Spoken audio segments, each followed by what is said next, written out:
this fella says, and you've just mentioned him before, but everybody loves a good Jim Cornette story. Gavin asks, an icon, Jim Cornette, what are your views on Corny? He is the, as you said, the Albert Einstein of booking and wrestling psychology. Well, I think he's the best. I watched him have a baseball bat and break out a bunch of windows at the old building, and it was to a building next door, so it really wasn't like he was breaking our windows in. He just throws a little fit, and in a couple minutes, he's fine, ready to get back to work. But he's got to have some kind of outlet. So if that's his thing, I'm like, well, okay, I just stay out of his way. I'm afraid he might hit me, because when he did, he's got a glare in his eye. I said, man, he scared the shit out of me. I wanted to ask someone else, and we didn't get to it. I think it was Damien Sandow, and I'll ask you. The infamous day that Santino didn't register the boogeyman in a show, and Jim Cornette threw a fit over that. What happened that day? I remember everybody talking about it, what it was going to be, but then I did my thing and left. Because, see, I live 2.5 hours away.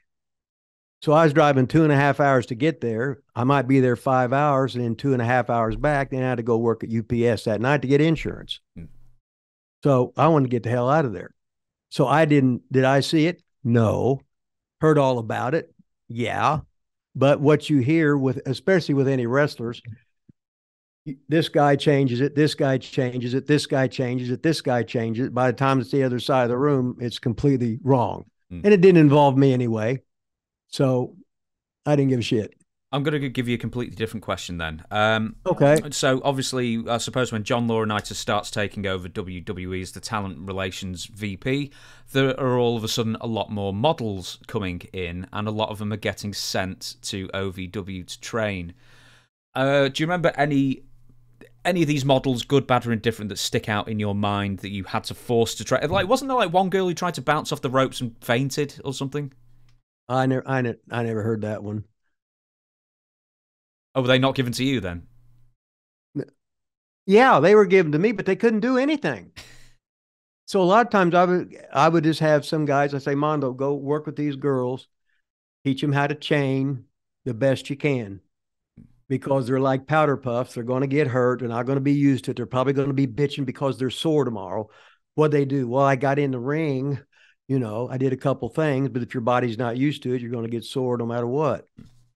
So I'd have all the guys that were extremely safe working with them, because I knew most of them weren't going to make it anyway, and they're never going to be workers. So I'm just trying to, did they work hard? Yes. Were they any good? No. Do what you know, but they're your girls. You hired them, whatever. I'm doing the best I can, and just see what happens. Did any of the models like actually surprise you of being particularly adept? No. Oh, okay. No, they weren't the real girl wrestlers like Serena Deeb, like Mickey James. They was great wrestlers. They was trained like guys. When they started bringing the models in, and then the fluff girls, it was great for the eyes.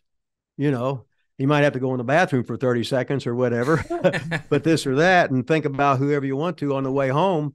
But it wasn't good when you had to train them.